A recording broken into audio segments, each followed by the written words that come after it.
superadas aos poucos aí, né? Vice-governadora Daniela Rainer, muito bem-vinda aqui no Estúdio Hiper. Obrigado pela atenção conosco. Bom dia. Bom dia, Rafael, bom dia, Niltinho, amigos da Rádio Hiper. É um prazer estar aqui com vocês. Prazer estar aqui em Tubarão novamente, né? Agradecer a oportunidade. A gente está sempre à disposição.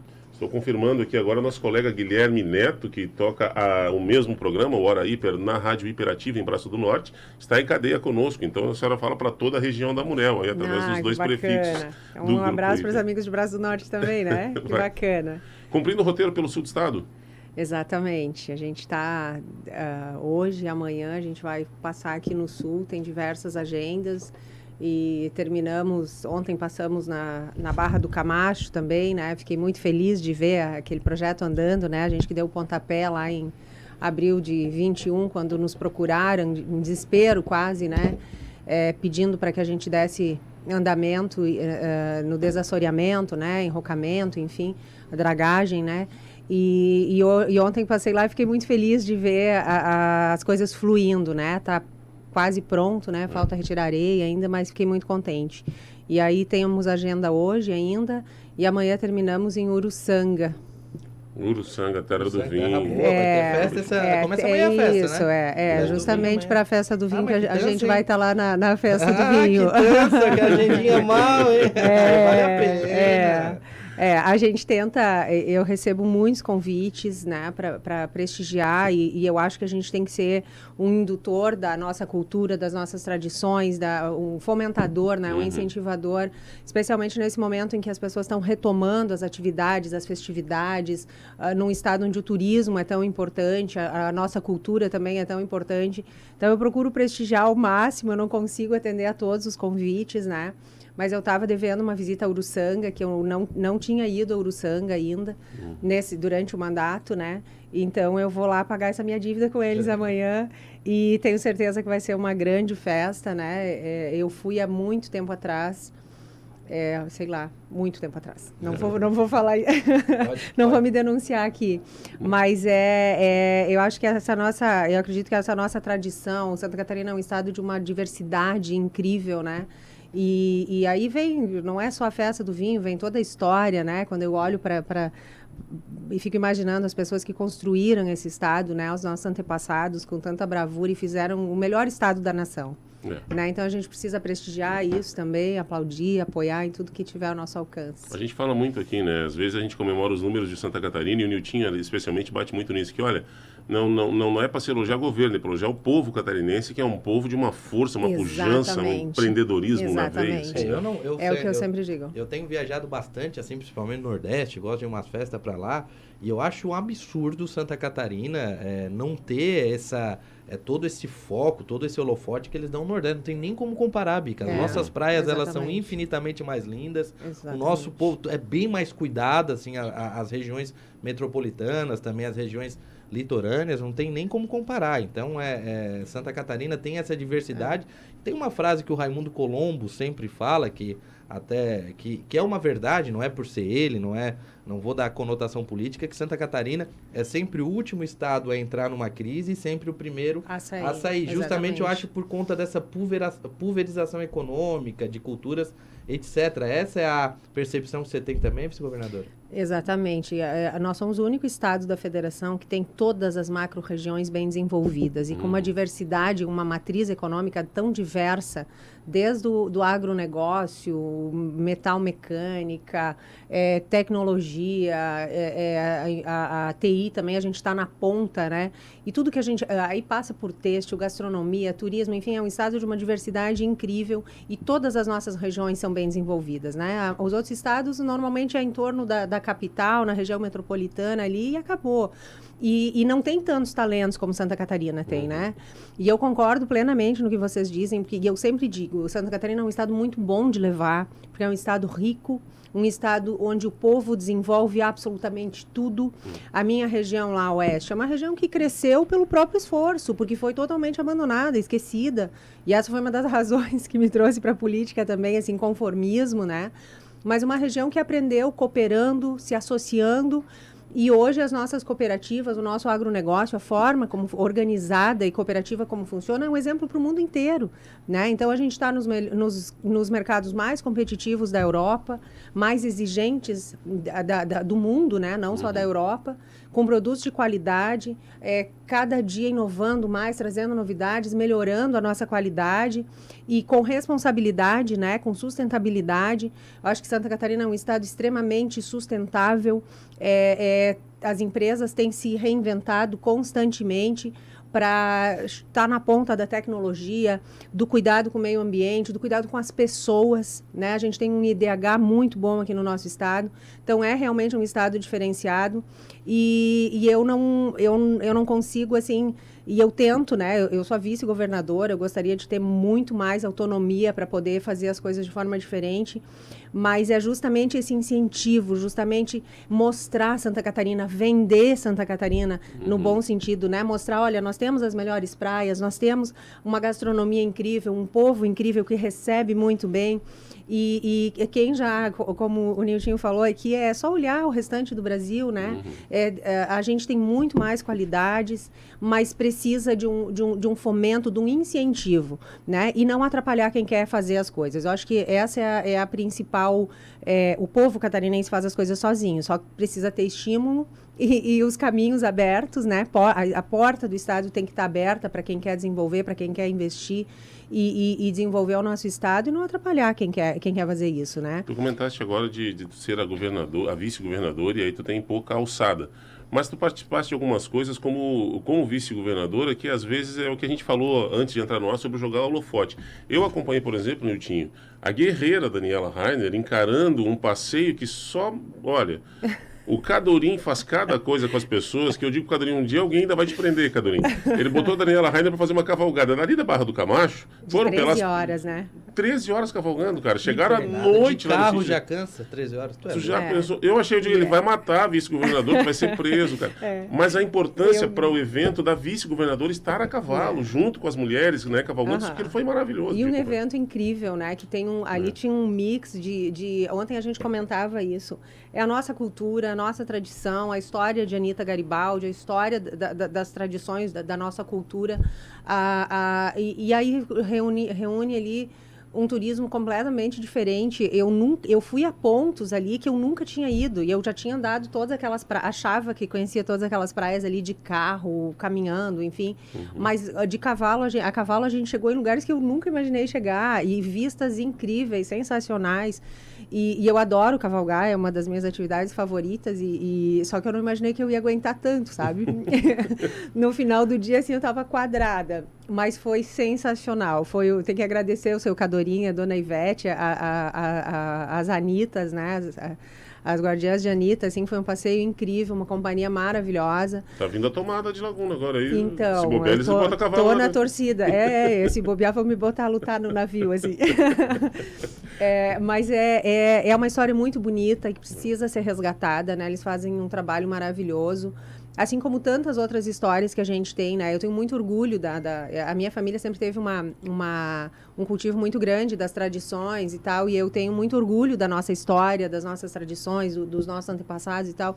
E aqui vocês têm uma história linda para contar também, né? Agregada ao turismo, à gastronomia, e a gente precisa fomentar isso, mostrar isso. Um comentário na época, assim, é que nunca teve tanto alcance aquele evento, né? Então eu fico contente de ajudar um pouquinho, além de me divertir, né?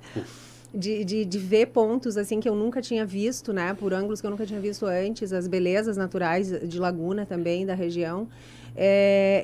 Mas poder ajudar um pouquinho assim a mostrar, a fomentar o que a gente tem de bom, né? Eu acho que isso é uma não que a gente tenha que estar... É impossível estar em todos os eventos participando presencialmente, mas mostra, divulga, incentiva. Antigamente tinha livros de Santa Catarina, aqueles livros lindos com imagens. Hoje não tem mais nada. E isso é uma coisa que eu tento fazer, peço, mas não sai do chão, assim. A gente precisa ser um indutor do desenvolvimento do Estado. Esse é o maior dever do governo. 8h21. Você falou aí sobre essa alçada de vice-governadora, né? Eu tenho uma frase que eu gosto bastante. Meu pai sempre foi político, né? político da velha guarda, ele tem algumas frases de efeito que eu gosto bastante. Uma delas é que vice não chora, geme, né? Porque ele não tem muito poder. Porém, você teve, em algum período, né, por 2 oportunidades, você foi governador do estado de Santa Catarina, naquele processo de impeachment. Deu para fazer alguma coisa? Deu para tirar do papel, da gaveta alguma coisa? Juntando essa pergunta, como é que ficou a sua relação com o governador Moisés? Teve uma hora parecia que vocês tinham rompido, depois deu indícios de que vocês estariam estreitando laços novamente. E hoje como é que está essa situação? Durante as 2 interinidades, assim, foi um período muito difícil, né? Eu assumi o Estado na pior crise de saúde da história, diante de uma crise política, organizacional gigante, uma instabilidade gigantesca, um Estado que não falava com ninguém, um governo que não falava com ninguém, que totalmente fechado, né? Então, eu tentei... eu não sabia quanto tempo eu ia ficar, né? Eu busquei ações perenes, ações que dessem continuidade. Então, a primeira coisa que eu fiz foi tentar abrir a comunicação do Estado, né? Criar um canal de comunicação com a imprensa, com a sociedade, com os poderes, para que o Estado saísse daquele gesso que ele estava, né? E isso eu acho que eu consegui com muito êxito, que mudou, né? Poderia ser bem diferente, eu acho que poderia ser bem melhor ainda, mas a gente consegui trazer isso. E o Estado começou a conversar, né? Ainda que de forma bastante tímida, eu acho que deveria conversar muito mais. O Estado tem que ser aberto, tem que conectar com quem já está fazendo as coisas certas, com os setores, com as associações, com as cooperativas, com a própria LESC, e com quem já toca o nosso Estado, né? Que é o cidadão que está ali na rua, né? No seu dia a dia. Então, conecta com a sociedade e não precisa inventar a roda. Conecta com quem já está fazendo e gere, né? E então... foi um período muito difícil, mas eu consegui... o segundo momento foi tentar tirar da gaveta uma série de projetos que estavam trancados, que não iriam, né? Um dos principais foi dar andamento àquele projeto do terminal de gás da Baía da Babitonga, que o entendimento até então era que não deveria sair, porque polui, blá, blá, blá, e não tem nada disso, né? O entendimento era totalmente equivocado. Então, eu consegui... dar o start naquele processo, depois na segunda interinidade dei mais um pontapé e não parou mais. Então, aquilo é algo assim que vai mudar a nossa matriz energética, que eu tenho certeza que foi um grande feito, né?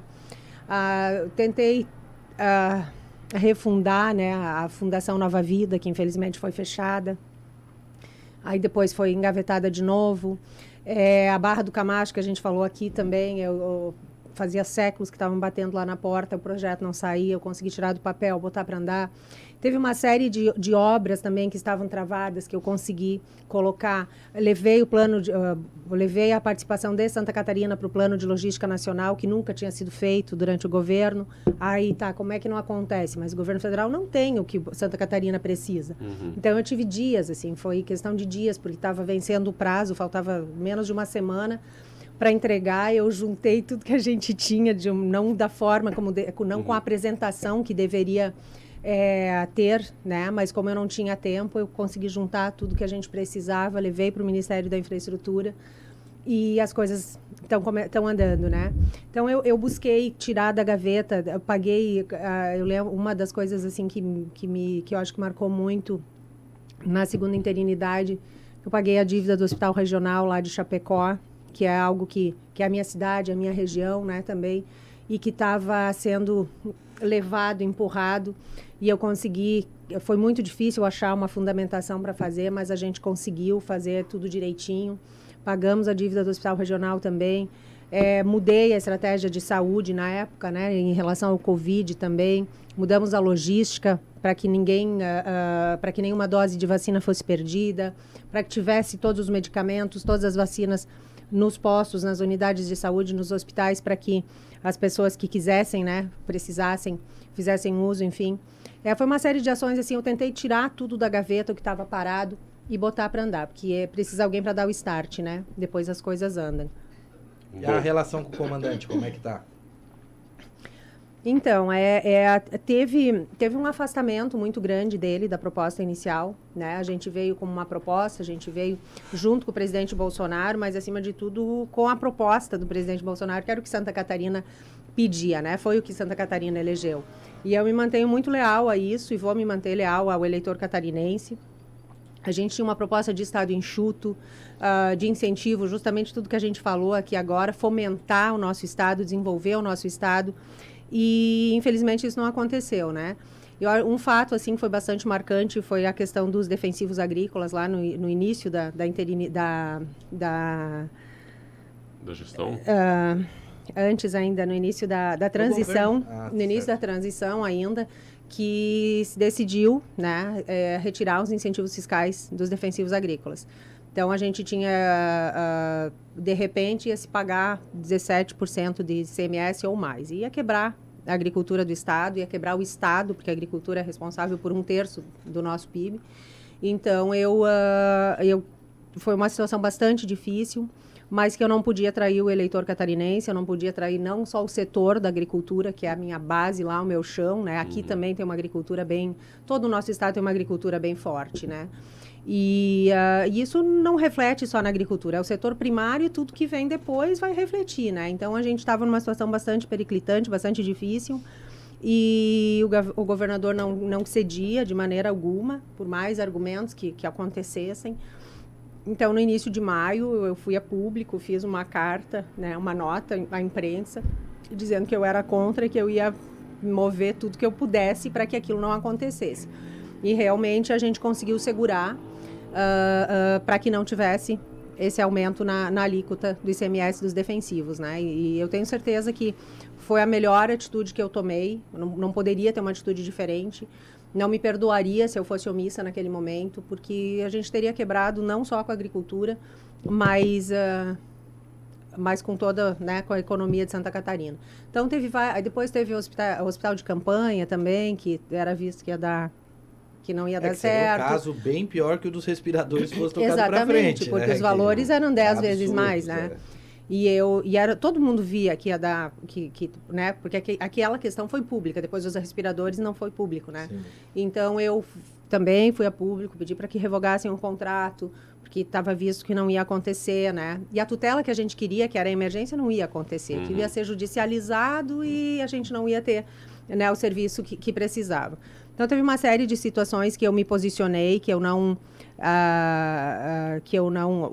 o terminal de gás da Baía voltando, né? Que eu botei para andar, a opinião era contrária. A Fundação Catarinense de Educação Especial também era um projeto que desde o início eu pedia para fazer, o entendimento é que não dava, depois acabou saindo. Então, teve uma série de situações que houve um afastamento dele do que a gente prometeu fazer, né? E eu vou continuar fazendo tudo que eu puder para botar as coisas no rumo, né, do que realmente deve ser feito. Um estado enxuto. O que Santa Catarina quer? O que Santa Catarina mais quer? Quer um estado enxuto, um estado que tenha infraestrutura adequada, da altura da nossa capacidade de produção. E, infelizmente, as coisas estão sendo... Aí é uma obra aqui, uma obra ali, é PIX para todo lado. Por quê? Porque não tem planejamento. E aí o macro não acontece, né? Investir no micro é casuístico, né? Eu acho que a gente tem que ter a capacidade de olhar o macro, olhar o estado como um todo e fazer ele desenvolver, conectar as pontas, né? Uma engrenagem. Não pode investir em peças avulsas, né? Esse é o meu entendimento, mas enfim. Bom, falaste em... Então azedou mesmo a relação. Não tem, mas aí que tá, eu consigo transitar dentro do estado, em quem realmente executa, com os técnicos. Transito muito bem no governo federal, trago uma série... Porque o governador não conversa com o governo federal. Então, eu faço essa conversa e trago as coisas para Santa Catarina. Muitas coisas eu passo direto para as prefeituras, para que realmente ande de acordo com o que acontece, né, no planejamento ou a proposta, né, o projeto original. Um exemplo são as escolas cívico-militares, né? Tubarão tem uma também, Criciúma tem também.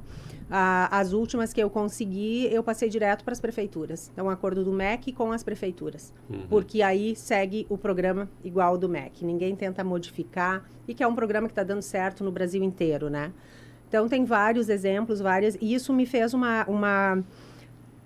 eu não sou a gestora do Estado, mas isso não me impede de ajudar o Estado. E eu sempre busquei busquei todos os caminhos, criar canais de comunicação entre as prefeituras, vereadores, entidades, com o governo, que também eu acredito que é um papel bem importante, né? E fomentar tudo que a gente tem de bom, turismo, cultura, gastronomia, enfim, mostrar o nosso estado o máximo possível para que a gente chegue nesse patamar, né?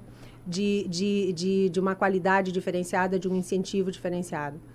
Deixa eu trazer uma pergunta que vem lá de Braço do Norte, mandando um abraço para os nossos ouvintes lá da Hiperativa e agradecendo ao Guilherme aí por estar em cadeia conosco aqui também. O Guilherme toca na questão da infraestrutura, que foi mais ou menos o que tu falaste agora também, né, dessa dificuldade, do que é importante investir. E aí ele traz uma situação dos produtores lá da região, que um dos grandes problemas do agro, especialmente lá da região do Vale, do Braço do Norte, é o custo da produção. A logística do milho, a soja, enfim, está tudo chegando muito caro lá. Tem como o Estado intervir de alguma maneira para melhorar essa questão dessa logística, para reduzir esse custo? A gente viu aí os suinicultores, né, independentes estão botando cara de fora, né?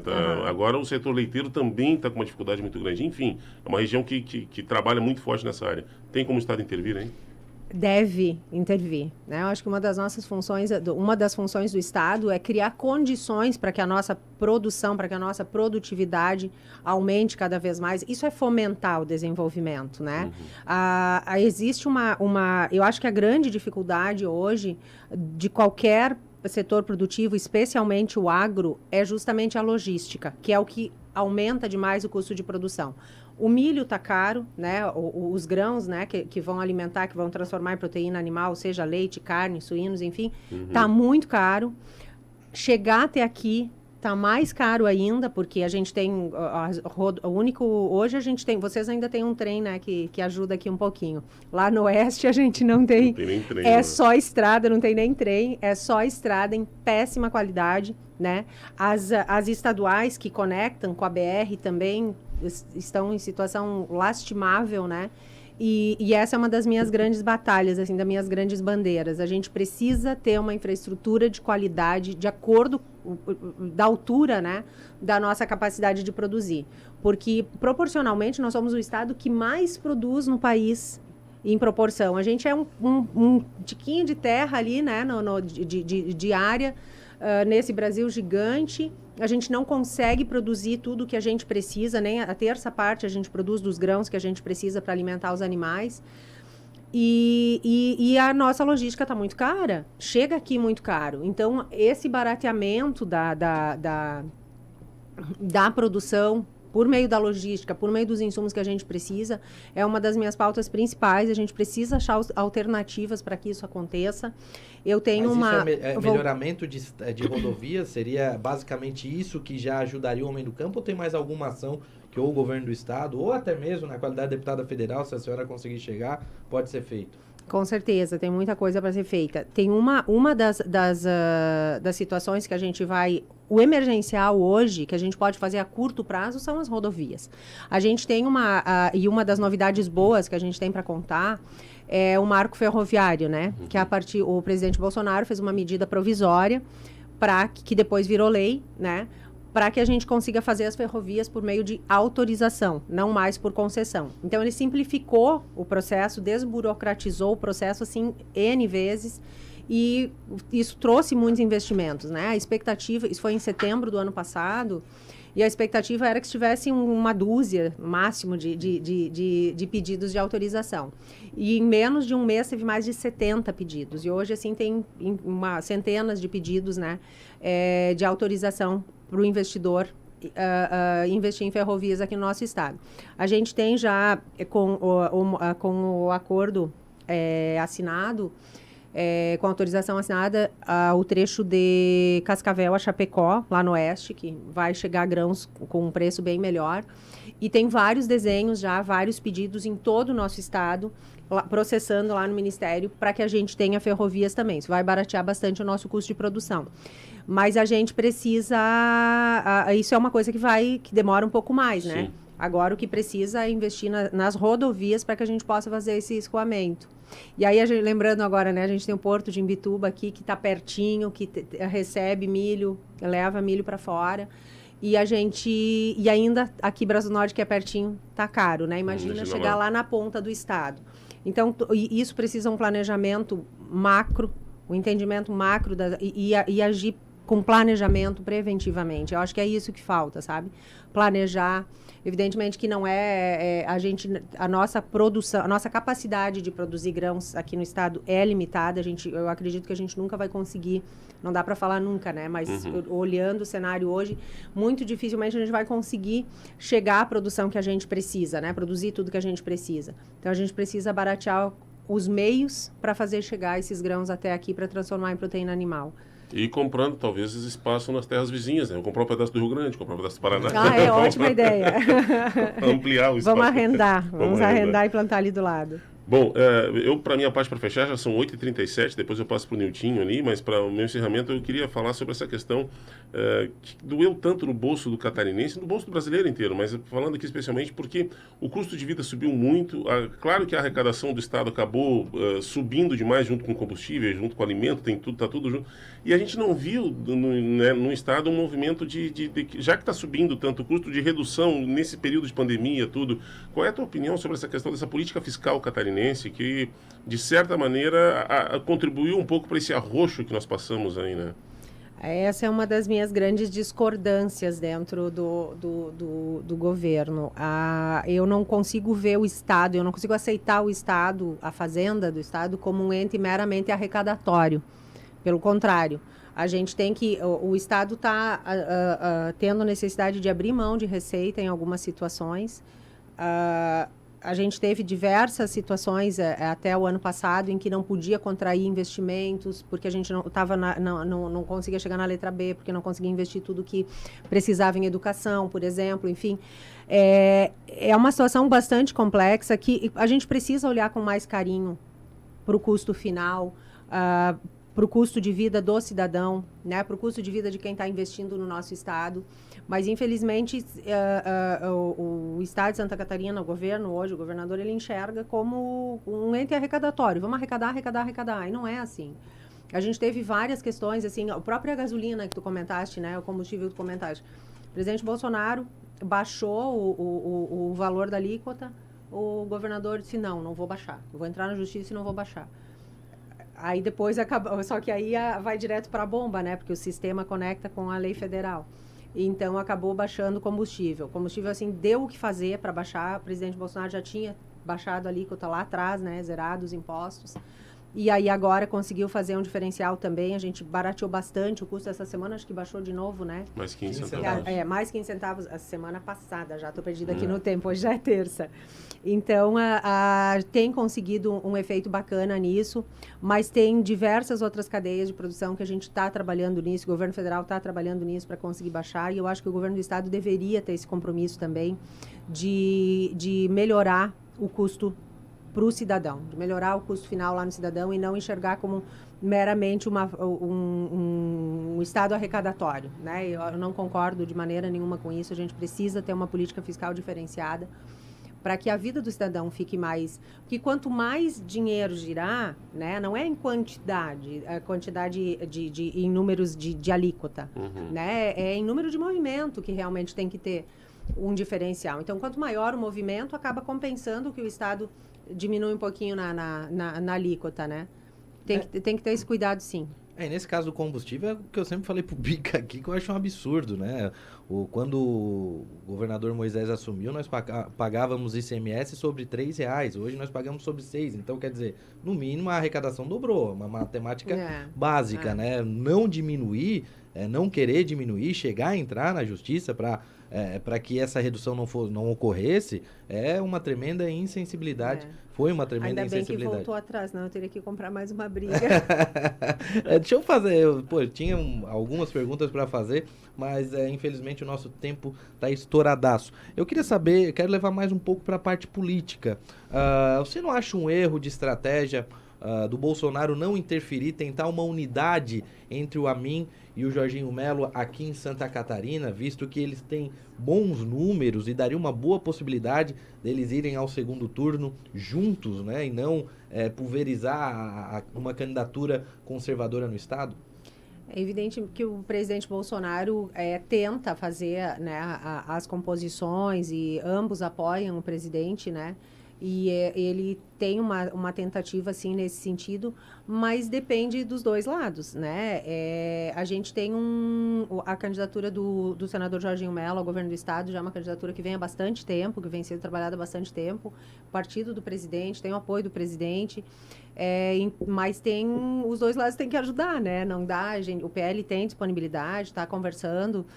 Existe uma parte do PL, sim, que quer que a gente vá com chapa pura ao governo do Estado, que não quer dar uma oxigenada, digamos assim, mas existe uma tentativa, assim, existe uma predisposição para que se chegue a um acordo, mas isso tem que ser dos dois lados, né? Sim. Tem que vir dos dois lados, e assim, tem nomes postos que não circulam mais muito bem e que está tendo um pouquinho de dificuldade de acertar as coisas. Mas a tentativa essa semana tem que ser, né? Exatamente. Essa semana tá. E o PL tem segurado, realmente, né? Deixamos a convenção lá para o último dia, justamente imaginando que isso ia acontecer, né? Porque tem algumas. O PP sempre define a candidatura lá no último dia, né? É meio que uma característica dele. Então, prevendo isso também, se deixou lá para o dia 5, né? A nossa convenção. Mas está muito bem organizado, se der uma composição, ok. Se não der, também tá andando bem. E vamos torcer pelo melhor, né? E o mais importante de tudo é que todo mundo vai apoiar o presidente, né? Eu acho que essa é o grande objetivo de Santa Catarina, né? A gente é um estado conservador, a gente não tem, de forma alguma, a gente gostaria que prosperasse, né? Vai trabalhar muito para que não prospere uma candidatura à presidência de esquerda, né? Eu acho que seria a antítese de tudo que a gente né? Esse estado promissor, pujante, de um povo trabalhador, né? Empreendedor. Realmente a esquerda não combina com o nosso jeito de viver, né? E o presidente Bolsonaro é quem nos representa, quem tem feito um estado, um governo federal mais parecido com o nosso estado, né? Então, a gente está torcendo pelo melhor aqui, vamos ver no que vai dar. Mas também sem medo o PL não está com medo de chapa pura, assim, tá bem tranquilo. Muita gente quer isso, inclusive, né? Hoje, quem seriam os nomes, além do Jorginho Mello, para compor uma vice ao Senado? Então, agora eu não sei se eu tenho autorização para falar. Eu acho que isso o Jorginho mandou mensagem, ele falou, pode falar. Tá bom. Então, o Jorginho tá ouvindo, ele falou, fala. Pergunta ele aí na mensagem. Não, mas ele falou que ele quer que tu fale. Tá bom. Não, faz assim, conta só pra gente, a gente não conta pra ninguém. Conta só pra gente aqui na rádio. Adoraria contar, mas como não sou eu que tô ali na frente trabalhando isso, eu vou pedir vocês chamarem ele aqui para uma entrevista, ele conta tudo. Há uns 2 anos, a primeira vez que eu te entrevistei, num desses eventos de Laguna, não vou lembrar exatamente qual foi, 1 ano e meio, eu acho, eu tinha te questionado se em algum momento tu tinha te arrependido dessa entrada na política por conta de tensões, por conta de pressão. A gente sabe que mexeu com vida familiar, tem uma série de... Sim. Veio um combo aí de alterações na tua vida, exatamente, né? Obviamente, como tu tá aí pré-candidata a deputada federal, não passa o arrependimento, assim, né? Dá para fazer o saldo dessa tua experiência, dessa tua primeira experiência política já, não? A minha vida mudou absurdamente, né? Eu jamais imaginei que a minha vida tomaria um rumo como tomou, né? Pessoalmente, assim, perdi muitas coisas, realmente. Tinha 18 anos de advocacia, né? Enfim, foi bastante tumultuado, assim. Mas, ao mesmo tempo, eu acredito que eu vivi um intensivo na política nesses menos de 4 anos que nenhum outro político viveu, né? Eu enfrentei aquele primeiro impedimento da forma mais injusta, mais esdrúxula que a justiça já viu, né? Me ligaram até de Londres querendo me entrevistar, porque foi o único caso na história da humanidade de um duplo pedido de impeachment. Segundo eles, até tem que apurar, nunca fui atrás para saber isso. Mas então foi realmente um processo muito pesado, muito difícil. Eu estava sem partido, né, sem uma estrutura, né, e consegui sair daquele imbróglio todo, que todo mundo sabe qual era a finalidade que tinha, né, era passar o poder para a Assembleia Legislativa. Essa foi a verdade. Então, foi um período muito difícil, mas é bem como diz o ditado, né? A gente aprende pelo amor e pela dor a gente aprende muito mais. Então, hoje eu vejo que foi a grande oportunidade de eu mostrar para Santa Catarina quem eu sou, como eu me comporto diante das dificuldades, diante das pressões, diante das tentativas mais diversas. Eu recebi as propostas mais doidas, assim, que mais indecorosas que vocês puderem imaginar, e eu resisti.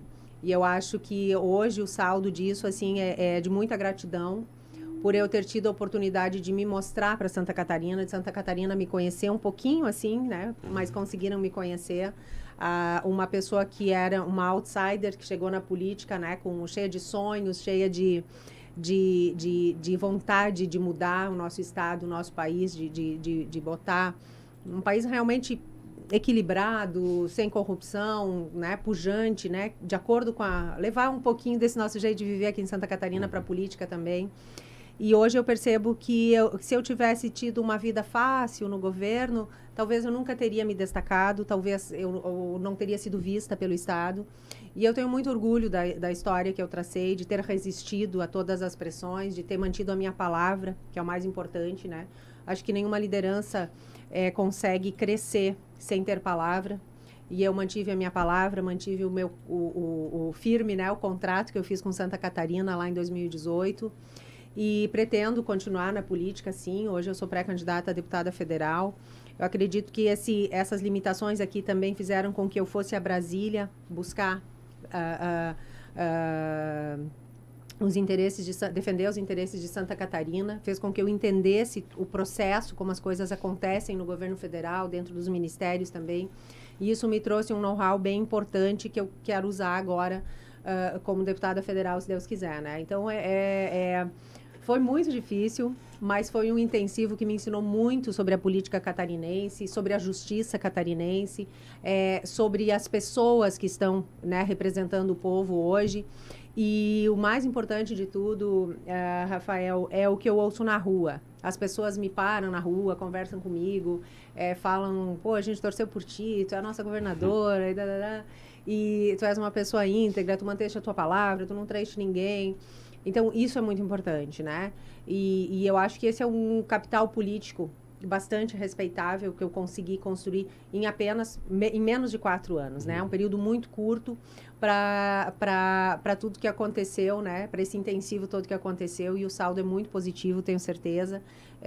Onde a gente vai, assim, acho que eu não sei dizer, assim, de algum momento que eu tenha tido rejeição. Pelo contrário, foi sempre muito carinho, muito respeito. E isso realmente é algo que não é todo político que tem, né? Então, foi um saldo muito positivo, eu fico muito feliz, muito grata ao povo catarinense pela forma como me recebe. E como a gente falou antes aqui, acho que foi o Niltinho que falou, não é mérito do governo o que acontece, é mérito do povo catarinense. E eu levo isso muito firme comigo. O que Santa Catarina quer? O que o povo catarinense espera? Por que Santa Catarina foi o primeiro estado a dar preferência para o Bolsonaro nas pesquisas? Porque o bolsonarismo já existia aqui, antes do Bolsonaro existir. Porque esse é o nosso jeito de viver, né? Esse governo, um governo limpo, transparente, né? Que trabalha sem corrupção, que investe, que fomenta, que acredita no Brasil. É isso que a gente faz. A gente acredita em Santa Catarina, a gente trabalha, produz, faz as coisas acontecerem. Então, é isso que eu preciso representar. É um desafio gigante, né? Representar esse estado de uma pujança que a gente não sabe nem, inenarrável, incomparável, né? E que eu tenho muito orgulho e muita gratidão de representar, né? E espero poder continuar representando o povo de Santa Catarina na Câmara Federal, junto do presidente Bolsonaro, defendendo as nossas pautas, né? Bom, fazendo parte desse time que eu tenho certeza vai ser bem grande lá para continuar mudando o nosso Brasil e não deixar retroagir. Bom, a gente precisa encerrar, senão eu e o Niltinho vamos ser suspensos mas a vontade era ficar mais tempo conversando. Tem coisa boa, o povo aqui está me chamando já também, vem cá. Então, vamos lá. Bom, agradecer demais pela visita. Agora tem uma notícia para dar, né? Porque aqui com os políticos catarinenses, já foi esse ninho todo, imagino que vai ser em Brasília, então te prepara. Mas a gente tá preparado. Acho que foi uma boa escola, né, Rafael? Foi uma boa escola. Eu acho que Brasília vai ser um pouquinho mais diluído, né? Aqui o foco foi um foco único, assim, e é muito pesado ser esse foco, né? Mas é como eu disse, o saldo foi muito positivo, a gente fortalece, a gente aprende, a gente começa a entender como as coisas funcionam. E eu tenho certeza que vai dar para fazer um bom trabalho, sim. Santa Catarina vai ser um case para o trabalho se conseguir a eleição, né? A deputada falar, meu amigo, sabe porque Santa Catarina tem um IDH legal? Sabe porque ela é bacana? Nunca foi governado pela esquerda. Então, volta com a gente que tá tudo certo. Exatamente, é isso aí. Vice-governadora Daniela Rainer, muito obrigado por esse tempo aqui conosco. Seja sempre bem-vinda. Não recebi, volte mais vezes aqui conversar conosco aqui na Hiper. Obrigadão pela atenção. Muito obrigada pela oportunidade. Um abraço a todos os nossos ouvintes aqui de Tubarão, da região de Braço do Norte também, o Guilherme que está lá com a gente. Isso. Né? Muito obrigada por me receberem aqui. A gente está sempre às ordens, sempre à disposição e vamos que